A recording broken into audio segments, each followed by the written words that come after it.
எல்லாருக்கும் வணக்கம். இன்றைக்கி வீட்டு சமையலில் புளிக்காய்ச்சல் எப்படி செய்கிறதுன்னு பார்ப்போம் வாங்க. எரிப்பு சட்டி காய வச்சுக்கணும். தேவையான அளவு எண்ணெய் ஊற்றிக்கணும். சமையல் எண்ணெய் எதுனாலும் யூஸ் பண்ணிக்கலாம், நல்லெண்ணெயும் யூஸ் பண்ணிக்கலாம். இருக்குது எண்ணெய் காஞ்சிருச்சு. எண்ணெய் காஞ்சதும் கடுகு போடணும்.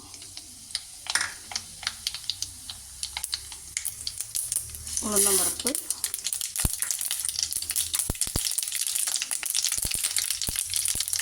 எல்லாம் 2 ஸ்பூன் போடணும். கடலைப்பருப்பு,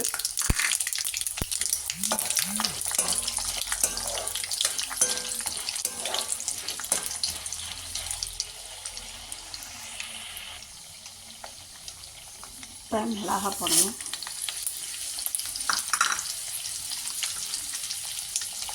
கருவேப்பிலை,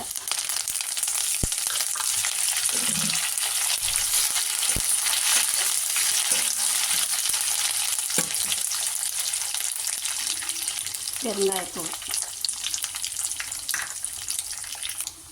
இப்போ கெட்டியாக நல்லா ஒரு 1/4 கிலோ போல், 1/4 கிலோவுக்கு மேலே புளியை நல்லா கெட்டியாக கரைச்சி வச்சுக்கணும். அதை ஊற்றணும்.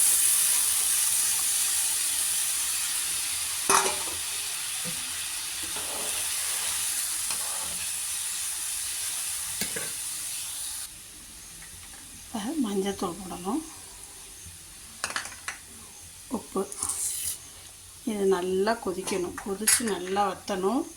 அதுக்கப்புறம் இதில் ஒரு பொடி தயார் பண்ணணும். அந்த பொடியை இப்போ நான் வறுப்போம், பார்க்கலாம் இருங்க. அடுப்பில் வச்சுட்டு வெந்தயம்,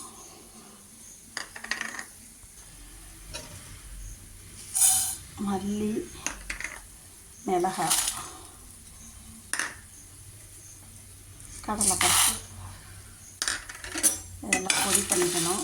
நல்லா ரொம்ப கருகாமல் நல்லா மிதமான இதில் வச்சிடணும். சேர்ந்தோடனே எடுத்து இதை பொடி பண்ணி அந்த புளிக்காய்ச்சலில் போடணும். இந்த பொன்னிறமாக வந்தோடனே எடுத்துடணும். எடுத்து மிக்சியில் பொடி பண்ணி வச்சுக்கணும்.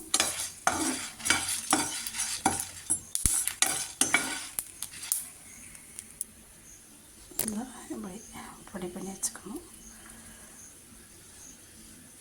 நல்லா ஆற விட்டு போட்டு இந்த மாதிரி பொடி பண்ணி வச்சுக்கணும். இப்போ புளிக்காய்ச்சல் கொதிக்குது. நல்லா கொதிச்சிருச்சு. இன்னும் கொதிக்கணும். கொஞ்சம் நல்லா வற்றினதுக்கப்புறம் போட்டால் தான் நல்லாயிருக்கும், டேஸ்டியாக இருக்கும்.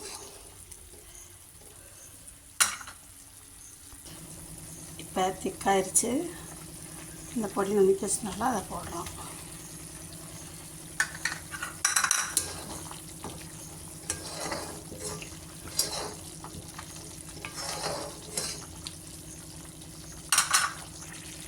இப்போ பாருங்கள், நல்லா எண்ணெய் பிரிஞ்சு வருது. கடலை, நடக்கடலை இருக்குல்ல, அதை சுத்தம் பண்ணி அதை நல்லா புளிக்காய்ச்சல் ரெடி ஆகிடுச்சு. இங்கே நல்லா சூடான சாதத்தில் நல்லெண்ணெய் ஊற்றி இந்த காய்ச்சல் போட்டு சாப்பிட்டா நல்லாயிருக்கும். இன்றைக்கி எங்கள் வீட்டு கொழுவுக்கு இன்றைக்கி புளி சாதம் இதுதான். நீங்கள் அதை செஞ்சு பாருங்கள், எப்படி இருக்குன்னு சொல்லுங்கள். கண்டிப்பாக சப்ஸ்கிரைப் பண்ணுங்கள், ஷேர் பண்ணுங்கள். தேங்க்யூ.